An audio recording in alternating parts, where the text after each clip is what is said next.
الحمد للہ وکفا وسلام علی عبادہ الذین اصطفى اما بعد فاعوذ باللہ من الشیطان الرجیم بسم اللہ الرحمن الرحیم قال اللہ سبحانہ وتعالی فی کتابہ الکریم والفرقان العظیم ان الدین عند اللہ الاسلام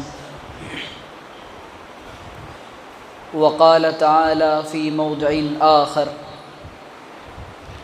یا ایہا الذین آمنوا اتقوا اللہ حق تقاتہ ولا تموتن الا وانتم مسلمون سبحان ربک رب العزۃ عما یصفون وسلام علی المرسلین والحمد للہ رب العالمین اللہم صل علی سیدنا محمد وعلی آل سیدنا محمد فی اول کلامنا واوسط کلامنا وآخر کلامنا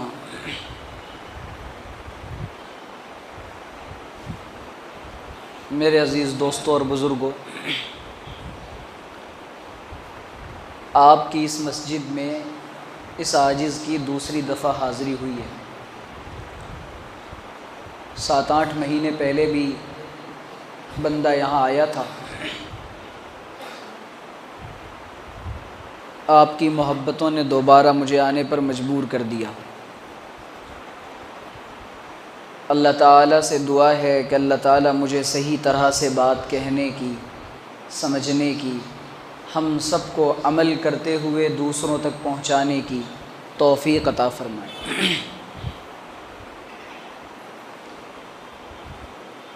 عمل کی نیت سے بات سنیں گے انشاءاللہ تو فائدہ ہوگا۔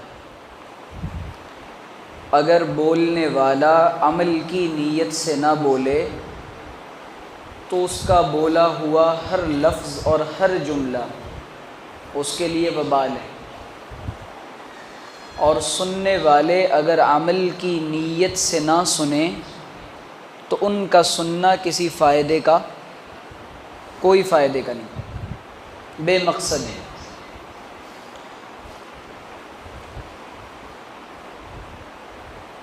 اس زمانے میں باتیں بہت ہو رہی ہیں اور باتوں کا ایک سیلاب آیا ہوا ہے۔ جس طریقے سے بخار ناپنے کا ٹیمپریچر میٹر ہوتا ہے، تھرمامیٹر ہوتا ہے، اللہ کرے کوئی ایسا آلہ وجود میں آئے جس سے یہ سمجھ آ جائے کہ کتنی باتیں ہو رہی ہیں۔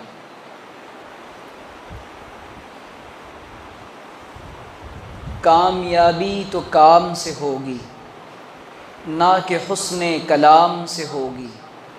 خواجہ عزیز الحسن مجذوب رحمۃ اللہ علیہ نے فرمایا، کامیابی کام سے ہوگی۔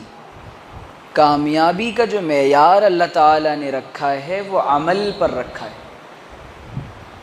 نہ کہ حسن کلام سے ہوگی، ذکر کے التزام سے ہوگی، فکر کے اہتمام سے ہوگی۔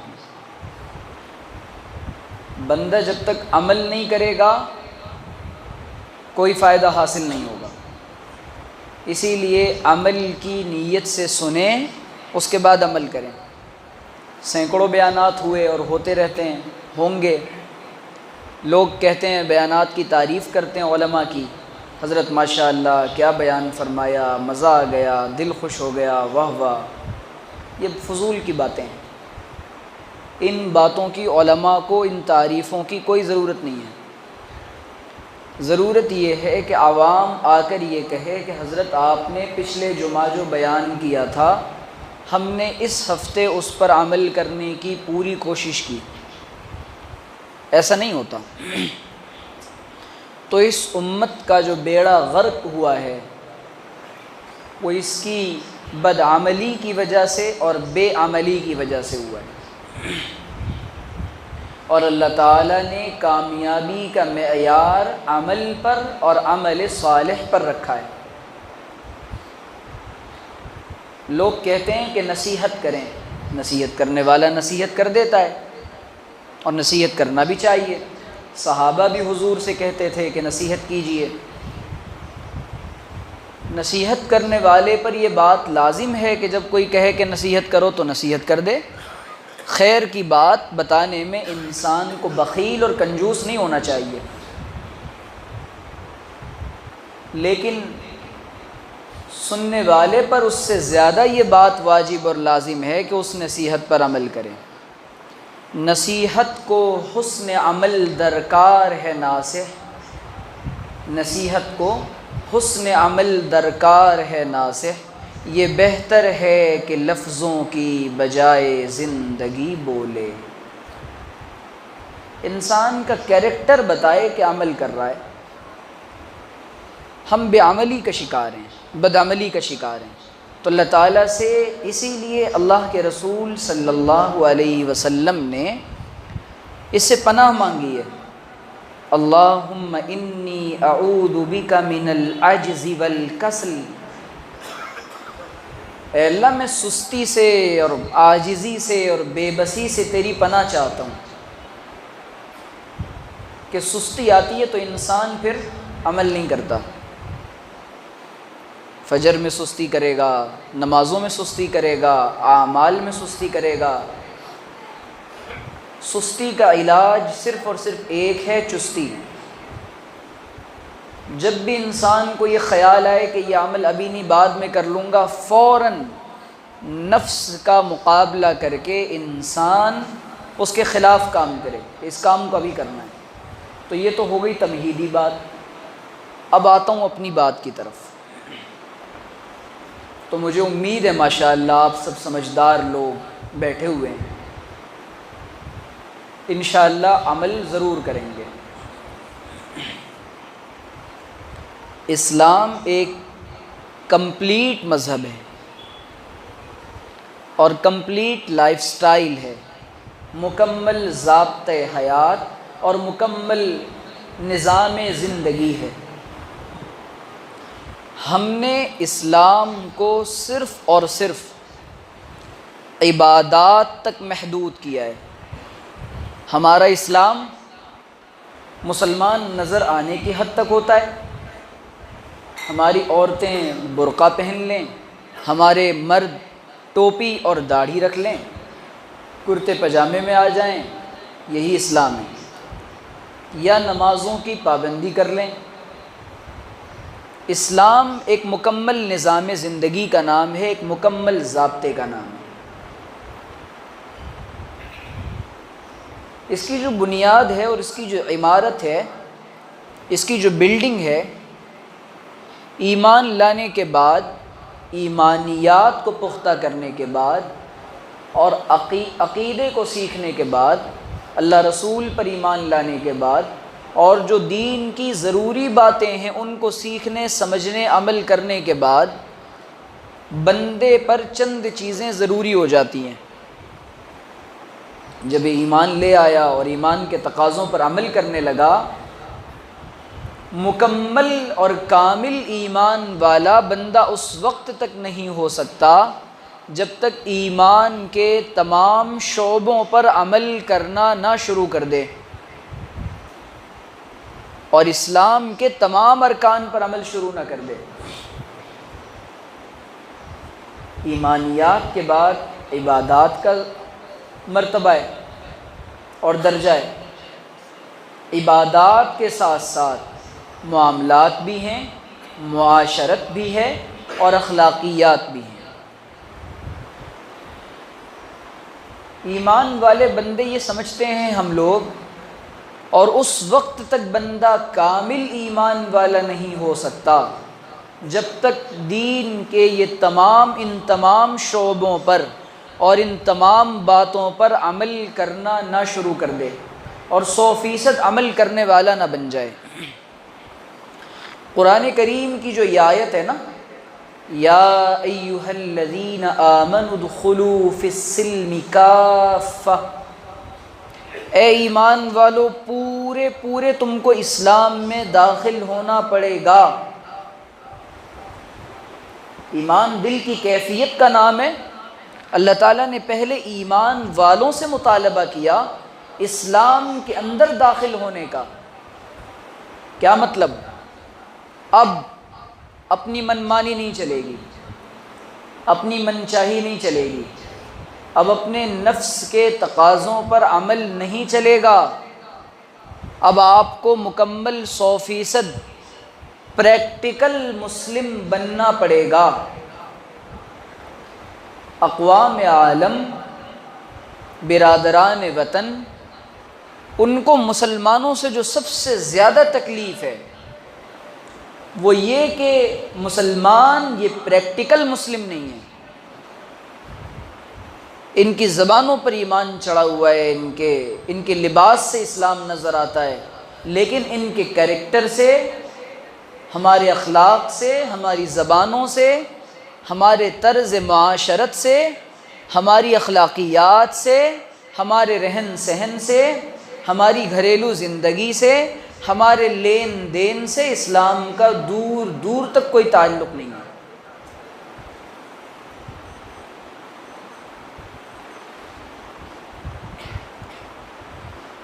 اسی تعلق کو بنانے کے لیے اللہ نے اور اللہ کے رسول نے یہ باتیں سکھلائی ہیں کہ اسلام کے جو 5 شعبے ہیں اور 5 ارکان ہیں ان سب پر عمل کرنا پڑے گا۔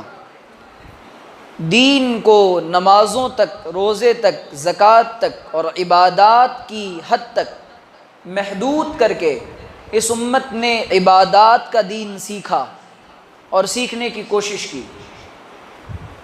نماز کا موقع آیا، نماز کے مسائل سیکھ لیے، زکوٰۃ کا موقع آیا، رمضان آیا، زکوٰۃ کے مسائل سیکھ لیے، حج پر جانا ہوا، حج کے مسائل سیکھ لیے، لیکن اس امت نے عبادات کے بعد معاشرت کے، معاملات کے اور اخلاقیات کے مسائل کو نہیں سیکھا۔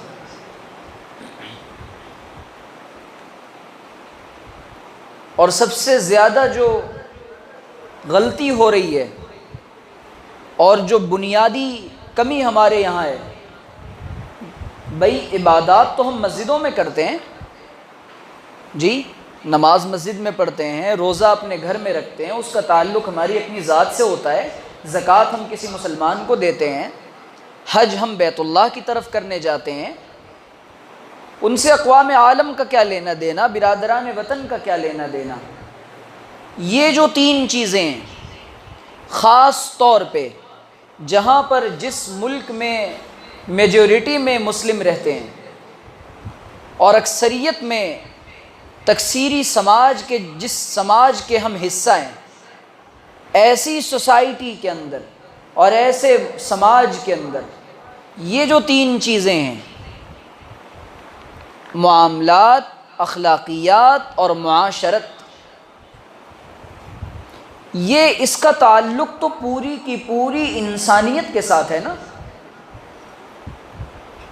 پڑوس میں مسلمان بھی ہو سکتا ہے، غیر مسلم بھی ہو سکتا ہے اور ہوتا ہے، لین دین مسلمانوں کے ساتھ بھی کرنا پڑتا ہے، غیروں کے ساتھ بھی کرنا پڑتا ہے۔ اب ہم جس اسلام کو اپنے اوپر نافذ کر رہے ہیں وہ عبادات کا اسلام ہے، نمازوں کا اسلام ہے، وہ معاشرت، معاملات اور اخلاقیات کا کامل اور کمپلیٹ اسلام کی تصویر ہم اقوام عالم کے سامنے اور برادران وطن کے سامنے نہیں پیش کر پا رہے، جس کا نقصان یہ ہو رہا ہے۔ اقوام عالم کی یہ تڑپ ہے، برادران وطن کی یہ تڑپ ہے، اس تکثیری سماج میں رہنے والے اکثریت اور میجورٹی کی یہ تڑپ ہے، ان کے دل کی پکار ہے، ان کے دل کا درد اور ان کے دل کی تمنا ہے کہ ہم بھی یہ جو اسلام کی بات کی جا رہی ہے، جس اسلام کو یہ کہتے ہیں کہ یہ سچا ہے، یہ اچھا ہے، ہمیں بھی تو کچھ پریکٹیکل لوگ ملیں، ہم بھی تو سمجھیں اسلام کی حقانیت کو اور اس کی پرفیکشن کو۔ لیکن افسوس ہے اسلام تیرے چاہنے والے نہ رہے۔ ہم کیوں وہ پورا اسلام پیش نہیں کر پا رہے۔ حضور اکرم صلی اللہ علیہ وسلم نے مدینۃ المنورہ کی اس سوسائٹی میں، جس سوسائٹی میں یہود بھی رہتے ہیں، ان کے اپنے بازار لگتے ہیں، مدینۃ السوق اور قینقاع اور دوسرے بازاروں کے نام ملتے ہیں، حضور نے صحابہ کو اور مسلمانوں کو وہاں کی مائنورٹیز کے ساتھ اور ان اقلیتوں کے ساتھ اور وہاں بسنے والے برادران کے ساتھ جو ان کے اپنے مذہب سے تعلق نہیں رکھتے تھے، جو ہنود تھے، یہود تھے، ان کے ساتھ حضور نے رہن سہن کا صحابہ کو کیسا طریقہ سکھایا تھا کہ مدینۃ المنورہ میں رہنے والے سارے کے سارے یا تو انہوں نے اسلام قبول کر لیا اور وہ اسلام کے دامن سے وابستہ ہو گئے، یا پھر انہوں نے یہ سمجھا کہ اب ہمارا یہاں گزارا نہیں۔ ہماری مصیبت یہ ہے کہ ہم اپنے آپ کو بھی مسلمان نہیں بنا سکے اور اپنے بچوں کو بھی مسلمان نہیں بنا سکے۔ میں حیران ہوتا ہوں کہ یہ جس طرز معاشرت پر کیوں ہم نے اپنے بچوں کو بتایا ہے کہ بیٹا نماز پڑھنی ہے، ہم نے اپنے بچوں کو بتایا ہے کہ بیٹا جمعہ پڑھنے جانا ہوتا ہے، لیکن ہم نے اپنے بچوں کو نہیں بتایا کہ لکم دینکم ولی دین، کہ بیٹا یہ دو طرز زندگی ہے اور یہ دو کلچرز ہیں اور یہ دو تہذیبیں ہیں اور یہ دو ریلیجنز ہیں اور یہ دو مذاہب ہیں۔ ایک کا تعلق براہ راست ایک خدا کے ساتھ ہے اور آخری نبی صلی اللہ علیہ وسلم کو 100% ماننے کے ساتھ ہے، اور جس کلچر کو، جس تہذیب کو، جس سوسائٹی کو، جس معاشرے کو حضور نے ہمارے لیے بنایا تھا، اسی میں ہماری نجات ہے۔ تو آج ہمارے بچے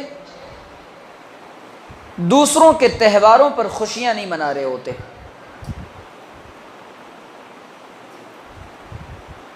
آج ان کو یہ سوال کرنے کی نوبت نہیں آتی، تو ایسا انحلال آیا اور ایسے ہمارے بچے، ہمارے نوجوان، ان کو اپنی معاشرت کا پتہ ہی نہیں ہے، ان کو اپنے دین کا پتہ ہی نہیں ہے۔ میں عرض یہ کرنا چاہ رہا ہوں کہ یہ آیت حیران کرتی ہے، یا ایھا الذین آمنوا ادخلوا فی السلم کافہ، اے ایمان والو اسلام میں پورا پورا داخل ہونا پڑے گا، اپنے معاملات کو صاف اور شفاف بنانا پڑے گا۔ آج مسلمانوں کے ساتھ معاملات ٹھیک نہیں ہیں۔ معاملات کہتے ہیں لین دین کو، انسان سماج میں رہتا ہے، لین دین کی ضرورت پڑتی ہے۔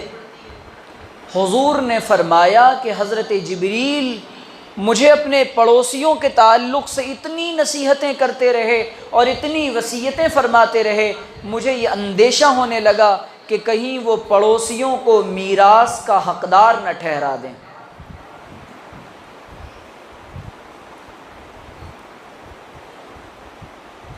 پڑوسی کے حقوق ہیں۔ حضور نے فرمایا کہ جو تیرے گھر سے سب سے زیادہ قریب جس کا گھر ہے وہ تیرا سب سے پہلا حقدار پڑوسی ہے۔ آج پڑوسیوں کے ساتھ ہماری معاشرت بگڑی ہوئی ہے، ان کے ساتھ رہن سہن کرنا نہیں آتا، اور جب پڑوسیوں کے ساتھ مسلمانوں کے اخلاق اچھے تھے، پوری دنیا کے انسان ایسی بستیاں تلاش کرتے تھے جن بستیوں میں مسلمان آباد ہوتے تھے کہ ہماری جان، مال، عزت، آبرو کا تحفظ اگر ہمیں کہیں ملے گا تو مسلمانوں کی بستی میں ملے گا۔ آج انسانیت ہم سے بھاگ رہی ہے،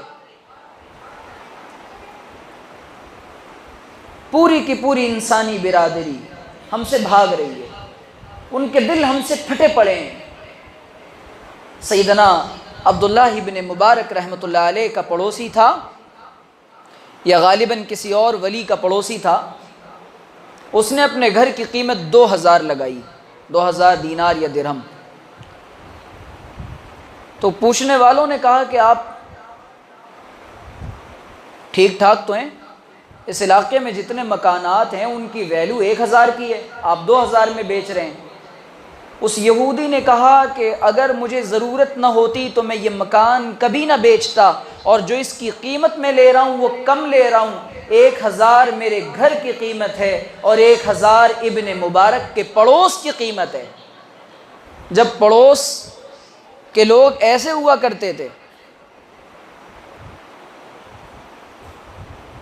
تو ان کو قدر آتی تھی، اور ان کو لگتا تھا کہ کیونکہ انہوں نے اسلام کو اپنے اوپر مکمل زندگی میں نافذ کیا تھا، وہ صرف باتوں کے مسلمان نہیں تھے۔ ہم لوگ صرف اور صرف باتوں کے مسلمان ہیں، تو ہمارے جو معاملات اور معاشرت کا معاملہ ہے اور اخلاقیات کا معاملہ ہے، اس کو ہم نے اگر ٹھیک نہیں کیا، ہماری آنے والی نسلوں کو معلوم بھی نہیں ہوگا کہ مسلمانوں کی معاشرت اور مسلمانوں کے معاملات اور مسلمانوں کے اخلاقیات میں اور دوسروں کی معاشرت، معاملات اور اخلاقیات میں بنیادی فرق کیا ہیں۔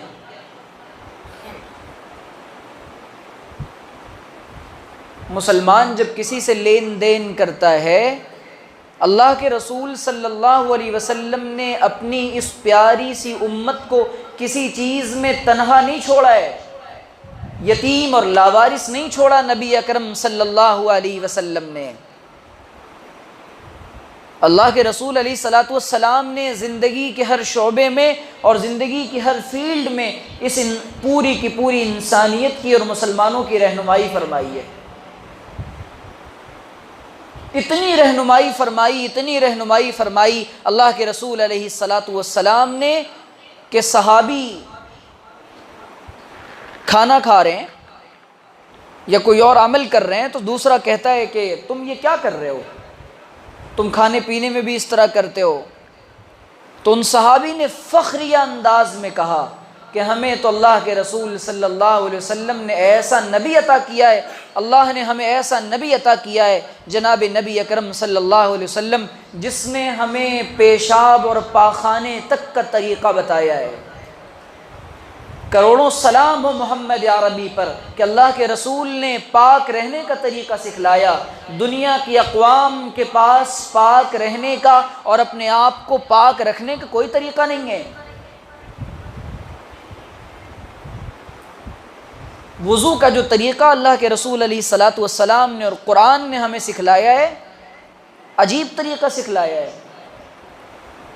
ہاتھ بھی دھونا ہے، چہرہ بھی دھونا ہے، سر کا مسح بھی کرنا ہے، پیروں کا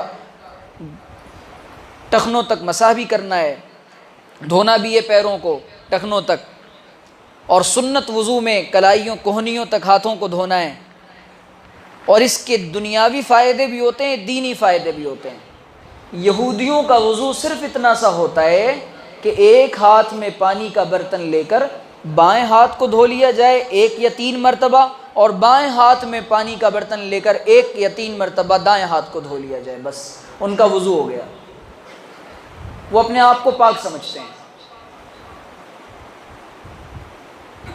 حضرت صحابی رسول کسی دوسرے ملک میں، غالباً ایران میں، دسترخوان پر کھانا کھا رہے ہیں، دانہ گر گیا کھانے کا، انہوں نے اٹھا کر کھا لیا۔ بیٹھے ہوئے لوگوں نے اس کو ناپسند سمجھا، معیوب سمجھا، برا سمجھا کہ یہ کیا ہے، کیونکہ اس کلچر اور اس تہذیب کے ماننے والوں کے یہاں گرا ہوا کھانا اٹھا کر کھانا برا سمجھا جاتا تھا۔ اور آج بھی پلیٹ صاف کرنے کا رواج یہ صرف اللہ کے رسول علیہ الصلاۃ والسلام نے کھانے کے برتن کو صاف کرنے کا مزاج یہ مسلمانوں کو دیا ہے، اور یوں فرمایا کہ اچھی طرح صاف کرو، وہ برتن تمہیں دعائیں دے گا۔ اور اماں عائشہ کہتی ہیں کہ حضور اتنے صاف اور اتنے شفاف طریقے سے اپنے برتن کو صاف کرتے تھے کہ میں سینکڑوں ہزاروں برتنوں میں اور تشتریوں میں حضور کے کھائے ہوئے برتن کو پہچان جاتی تھی۔ صحابی رسول سے کہا جا رہی کیا کر رہے ہیں آپ، دانہ اٹھا کر کھا رہے ہیں، یہاں برا سمجھا جاتا ہے۔ ان صحابی کا جواب یہ تھا، وہی جواب اس وقت اس امت سے چاہا جا رہا ہے، آترک سنت حبیبی لہؤلاء الحمقاء، کہ میں اپنے حبیب مصطفیٰ صلی اللہ علیہ وسلم کی سنت کو ان بے وقوفوں کی وجہ سے چھوڑ دوں۔ قرآن نے اسلام کو نہ ماننے والے اور اسلام پر اعتراضات کرنے والے جب وہ یہ کہیں کہ یہ بے وقوف ہیں، قرآن کہہ رہا ہے الا انہم ہم السفہاء، وہ بے وقوف نہیں ہے جو جن کو یہ کہہ رہے ہیں کہ یہ بے وقوف ہیں۔ قرآن کہہ رہا ہے خوب اچھی طرح سمجھ لو، بے وقوف وہ ہیں جو اسلام کو نہیں سمجھ رہے اور مسلمانوں پر اعتراضات کر رہے ہیں۔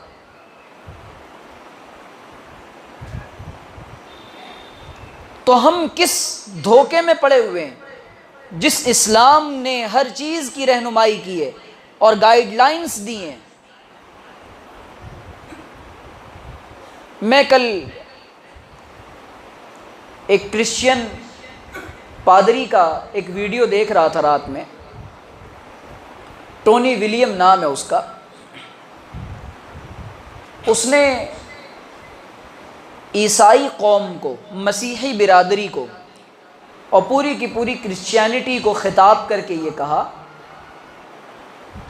کہ کزن میرج کا جو رواج کرسچن قوم میں عام ہوتا جا رہا ہے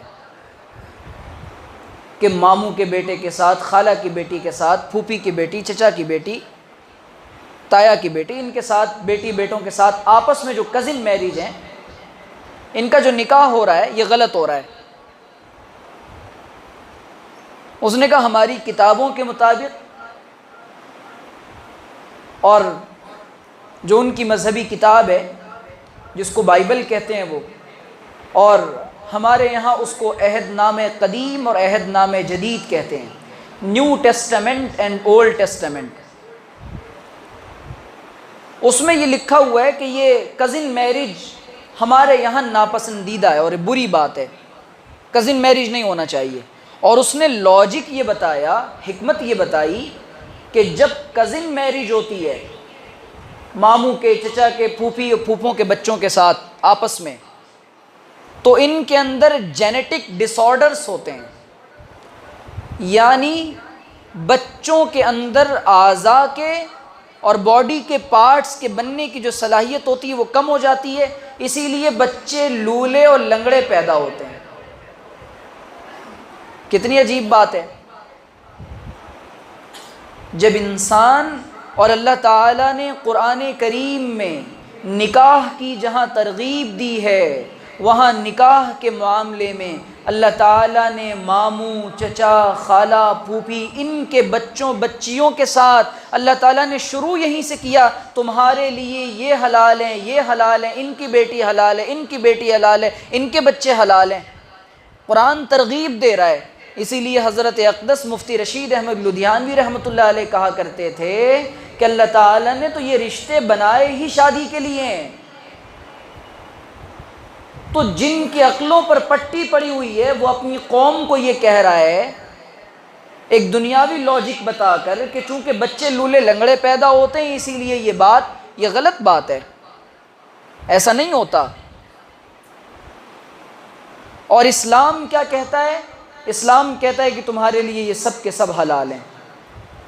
تو اب ہمارے یہاں اگر اسلام کو ہم اپنا نہیں رہے اور تعلیمات اور دوسروں سے اویئر ہو رہے ہیں، دوسروں سے ایجوکیٹ ہو رہے ہیں اور دوسروں کی تعلیمات کو اپنانے کی کوشش کر رہے ہیں، یقین مانیے اسلام کے علاوہ اور قرآن کے ماننے والوں کے علاوہ اقوام عالم کے پاس اس وقت نفس پرستی کے علاوہ اور ان کی من مانی کے علاوہ ان کے پاس ان کی جھولی میں کچھ اور نہیں ہے۔ جناب محمد رسول اللہ نے اس دین کو اللہ تعالیٰ نے مکمل کیا اور آنے والے تمام دنیا میں آخری بچے تک کے لیے اس دین کو کامل اور اکمل بنایا۔ جب تک دنیا میں انسان آتے رہیں گے اور حالات اور زمانہ جیسے جیسے ترقی کرتا جائے گا، اسلام کی شاخیں پھیلتی اور پھولتی چلی جائیں گی، اور اسلام نے اس دنیا کو وسعت عطا کی ہے دنیا کی تنگیوں سے نکال کر۔ اگر کوئی زندگی گزارنا چاہے تو ہر طرح کے بندے کے لیے اس میں اللہ تعالیٰ نے طریقہ رکھا ہے، لیکن ہم ماننا تو چاہیں، کرنا تو چاہیں، عمل تو کرنا چاہیں۔ دوسری بات، اب میں عرض یہ کر رہا تھا کہ ہم اپنے معاملات کو اچھا بنائیں۔ معاملات میں سب سے پہلے تو لین دین کا جو معاملہ آتا ہے نا، یہ مسلمانوں کا بڑا گھٹیا ہے۔ پیسے لینا ہمیں یاد ہوتا ہے، دینا یاد نہیں ہوتا۔ قرض لینے میں بڑا مزہ آتا ہے، تجارت کے نام پہ، ضرورت کے نام پہ، لیکن دینے میں لوگ کہتے ہیں قرض حسنہ دے دیجئے، لوگ کہتے ہیں قرض حسنہ دے دیجئے، سامنے والا ہنس کر دے دیتا ہے، دوسرا سامنے والا ہنس کر لے لیتا ہے، اور جب لوٹانے کی باری آتی ہے تو وہ کہتا ہے میں نے تو کہا تھا قرض حسنہ، تو اب آپ بھی ہنسیں اور میں بھی ہنسوں۔ حسنہ کا مطلب اس نے سمجھا ہی نہیں۔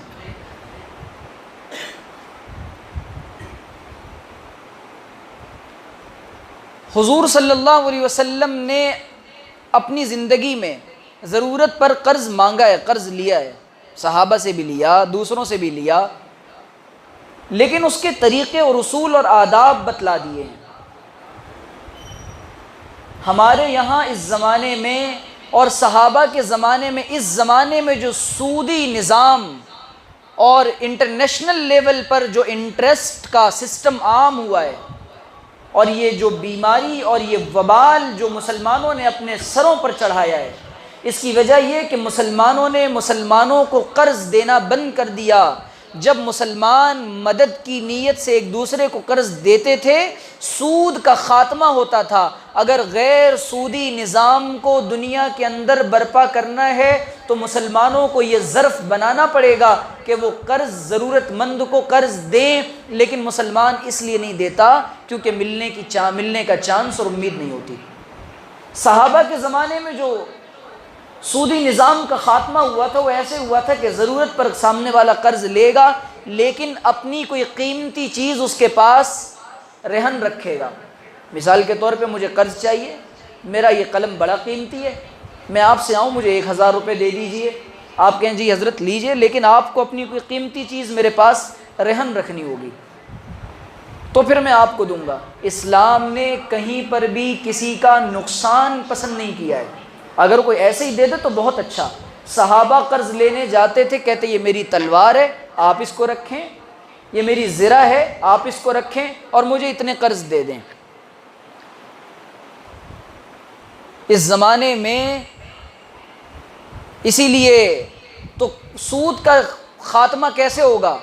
ایک تو یہ کہ بندہ یہ سمجھے کہ سود لینے دینے والا یہ اللہ تعالیٰ سے اعلان جنگ کر رہا ہے۔ آج قرض لیا اسی لیے جاتا ہے کہ واپس نہیں لوٹانا ہے۔ حضور اکرم صلی اللہ علیہ وسلم نے فرمایا قرض لینے والا اس نیت سے قرض لے کہ نہیں لوٹاؤں گا، حضور نے فرمایا وہ چور ہے، چور۔ اور دوسری روایت میں آتا ہے کہ جب بندہ قرض لیتا ہے اور اس کی دینے کی اور ادا کرنے کی نیت ہوتی ہے، اللہ تعالیٰ اس کی مدد بھی فرماتا ہے اور اس کے لیے اسباب پیدا کرتا ہے، اور دینے کی نیت اور ارادہ نہیں ہوتا اللہ تعالیٰ مدد نہیں کرتا ہے۔ قرض لینا عیب نہیں ہے، لیکن ضرور لیں، ضرورت پر لیں۔ اول تو کوشش کریں کہ ضرورت نہ پڑے اور لینا نہ پڑے کسی سے۔ حضور نے فرمایا کہ قرض کا لینا یہ رات کی بے چینی اور بے قراری ہے اور دن کی ذلت اور رسوائی ہے، کہ جب رات آئے گی سوچے گا کہ ارینج کر کے کہاں سے دوں، دن آئے گا تو سوچے گا کہ اس سے ملاقات ہو گئی تو کیا جواب دوں گا۔ اس لیے حضور نے فرمایا کہ ہلکا پھلکا رہنا چاہیے اپنے معاملات کو۔ ہمارے یہاں تاجر طبقے کو لین دین کی زیادہ ضرورت پڑتی ہے، مسلمانوں کو تجارت کرنا اور بزنس کرنا نہیں آتا، کیونکہ تجارت کا دین اور بزنس کا دین اور معاملات کا دین ہم نے سیکھا ہی نہیں۔ بازار میں کیسے رہتے ہیں، بازاروں کا حال کیا ہونا چاہیے، پروفٹ ریشو کیا ہونا چاہیے، مارجن ریشو کیا ہونا چاہیے، یہ مسلمانوں کو نہیں پتہ۔ مسلمانوں کو یہ پتہ ہے کہ 1 روپے میں مال لانا ہے، 100 روپے میں بیچنا ہے۔ جی ہاں، 1 روپے میں مال لانا ہے، 100 روپے میں بیچنا ہے۔ اور دوسری قوم کا حال یہ ہے کہ وہ 1 روپے میں مال لانا ہے، 2 روپے میں بیچنا ہے۔ ان کے یہاں پروفٹ ریشو کم ہوتا ہے اور سیلنگ فاسٹ رکھی جاتی ہے۔ تو ہم چونکہ معاملات کا دین نہیں سیکھ رہے، اسی لیے تجارت میں ہم آگے نہیں جا پا رہے۔ اب کوئی یہ کہے کہ بھئی مولوی صاحب آپ یہاں بیٹھ کر دنیا کمانے کی ترغیب دے رہے ہیں، اللہ کے رسول علیہ الصلاۃ والسلام نے فرمایا نعم المال الصالح لرجل الصالح، پاکیزہ مال پاکیزہ آدمی کے لیے۔ مال کا کمانا برا نہیں ہے، انسان کو رزق حلال کی کوشش کرنا چاہیے، اور اپنی اولاد کے لیے، اپنے گھر والوں کے لیے حلال طریقے سے کوشش کرنا یہ اس کے اوپر واجب ہے، ورنہ اللہ تعالیٰ سوال کرے گا۔ اس امت کے اندر نکما پن اس امت کے نوجوانوں میں آ گیا، کچھ کرنے دھرنے کا نام نہیں لیتے۔ شادیوں میں تاخیر کی ایک بڑی وجہ یہ کہ نوجوان بے ہنر بیٹھے ہیں، ان کو ہنر کوئی نہیں آتا، کوئی ہنر نہیں آتا۔ ہمارے نوجوانوں کو الیکٹرک کا ہنر آنا چاہیے، ان کو پلمبنگ آنی چاہیے، ان کو کارپینٹنگ آنی چاہیے، ان کو دوسرے تمام ہنر آنے چاہیے۔ شادیوں میں تاخیر کی بڑی وجہ یہ کہ بچہ ابھی کماتا نہیں ہے، ماں باپ کہتے ہیں کہ ابھی شادی کر دی تو کیا ہوگا، یہ تو اپنے پیروں پہ کھڑا ہی نہیں ہے، اب تک تو یہ لنگڑا تھا، تو شادی کیسے کریں اس کی؟ تو کیوں باپ نے بچے کو 25 سال کی عمر تک آزاد چھوڑا، تجارت کے طریقے نہیں سکھلائے؟ صحابہ کے بچے اور صحابہ وہ تاجر تھے اور اپنے بچوں کو تجارت سکھلاتے تھے۔ ان کا ہر کوئی بندہ بازار میں نکل جاتا، ایک بیچتا دوسرا خریدتا تھا، ان کو خریدنا بھی آتا تھا، ان کو بیچنا بھی آتا تھا۔ کیوں؟ ان کو یہ فکر ہوتی تھی کہ حلال کمائیں گے، حلال کھائیں گے، اس کے اثرات اچھے ہوں گے۔ ہمیں تو حرام کی ایسی لذت لگی ہوئی ہے، اور سود کے نظام کو کے نظام میں مسلمان ایسا جکڑ گیا ہے، ایسا جکڑ گیا ہے۔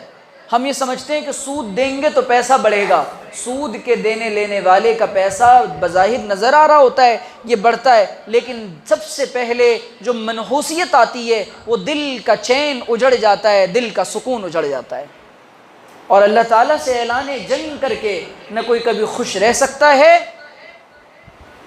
نہ اس کی اولاد۔ لوگ کہتے ہیں نا اولاد بگڑ گئی، اولاد بگڑ گئی، اولاد بگڑ گئی، تو بھائی صاحب آپ نے کون سا مال کمایا تھا اور کون سا مال کھلایا تھا؟ قیامت کے دن اللہ تعالیٰ سوال کریں گے کہ کہاں سے کمایا اور کہاں سے کھلایا، کیا کھلایا، کہاں کمایا، کہاں خرچ کیا۔ جو حضرت جنید بغدادی عبد القادر جیلانی فرماتے تھے انا عارف المخرج من المدخل، میں پہچان جاتا ہوں مال کے جانے کی جگہ کو دیکھ کر کہ آیا کہاں سے تھا۔ یہ جہاں جائے گا، اولاد نشیڑی بن رہی ہے تو نے غلط جگہ سے کمایا تھا، اولاد حرام خوری کر رہی ہے، کہیں نہ کہیں تیرے مال میں حرام کی آمیزش ہوئی تھی۔ تو اپنے مال کو اور اپنے معاملات کو اور اپنی معاشرت کو شفاف بنائیں، رہن سہن کا اور آداب زندگی کو سیکھیں۔ ہماری بہنیں سن رہی ہوں گی، میں عرض کیے دیتا ہوں کہ معاشرت اچھی بنتی ہے جب انسان یہ کوشش کر لے کہ مجھے اپنے آپ کو 100% مسلمان بنانا ہے، صرف نمازوں کا مسلمان نہیں بنانا، مجھے اپنے آپ کو 100% مسلمان بنانا ہے۔ غیر ہمارا لین دین دیکھتے ہیں، وہ ہماری زبان کو دیکھتے ہیں، وہ کہتے ہیں اسلام از دا بیسٹ، بٹ مسلمان دنیا کے اندر بہت ہی بیڈ کیریکٹر کے ساتھ، ہمارا جو امپیکٹ پڑا ہے اقوام عالم پر، جو اثرات پڑے ہیں وہ بہت برا پڑا ہے۔ وہ صاف کہہ رہے ہیں ہمیں ہمارا دم گھٹ رہا ہے ان مسلمانوں کے درمیان، تو ہم اللہ کے واسطے اس جرم کو بند کریں اور اپنی معاشرت کو اور اپنے معاملات کو اور اپنے رہن سہن کو صاف بنائیں اور بالکل اچھا بنائیں، اپنی زبان سے لے کر اپنے اخلاق تک، اپنے لین دین، تمام چیزوں کو بالکل صاف رکھیں۔ انسان کو مرنا ہے جب یہ خیال ہوگا تو انسان ٹھیک ٹھیک زندگی گزارے گا کہ مجھے اللہ تعالیٰ کے دربار میں حاضری دینا ہے۔ اور گھر کا رہن سہن کے متعلق 2 باتیں بتاتا ہوں 1 منٹ میں، پھر ختم کر رہا ہوں اپنی بات۔ ایک تو اپنی بیویوں کے ساتھ اپنا سلوک اچھا کریں۔ حقوق العباد کا جو معاملہ ہے نا، حضرت اقدس تھانوی نور اللہ مرقدہ نے لکھا ہے حقوق العباد اصل میں حقوق اللہ ہیں۔ بھئی اللہ تعالیٰ کو اپنے بندوں سے محبت ہے، اللہ تعالیٰ کو اپنے بندوں سے پیار ہے، اسی لیے وہ کہہ رہا ہے کہ بندوں کے حقوق ادا کرو، اپنی بیویوں کو ستاؤ مت، قرآن نے کہا وعاشروہن بالمعروف، ان کے ساتھ اچھے سے رہن سہن اختیار کرو، ان کے ساتھ اچھے سے رہو، ان کے ساتھ بد اخلاقی نہ کرو، بد تہذیبی نہ کرو۔ وہ تمہاری غلام نہیں ہے، تمہاری بیوی ہے، وہ کسی کی جگر کا ٹکڑا ہے اور تمہارے بچوں کی ماں ہے، تمہاری نسلوں کے چلنے کا چلانے کا ذریعہ ہے۔ اس کو غلام اور اپنی خادمہ نہ سمجھو، وہ اپنا سب کچھ چھوڑ کر آئی ہے، اور جس اولاد کو اس نے تمہارے لیے پیدا کیا اس اولاد کو عزت دو۔ اکرموا اولادکم، اس اولاد کو عزت سکھاؤ، اس اولاد کو دین سکھاؤ، اس کو عزت دو۔ تو ہم یہ 2-3 باتیں جو میں نے بنیادی عرض کی ہیں، زیادہ واقعات سنانے مجھے نہیں آتے، میں نے معاشرے کی نبض پر ہاتھ رکھا ہے۔ اللہ کرے کہ میری یہ باتیں ہم سب کو سمجھ میں آ جائیں اور ہم 100% اسلام کے ہر گوشے اور پہلو پر عمل کرنے والے بن جائیں۔ وآخر دعوانا الحمدللہ رب العالمین۔ جن لوگوں نے سنت نہ پڑھی وہ سنت پڑھ لیں۔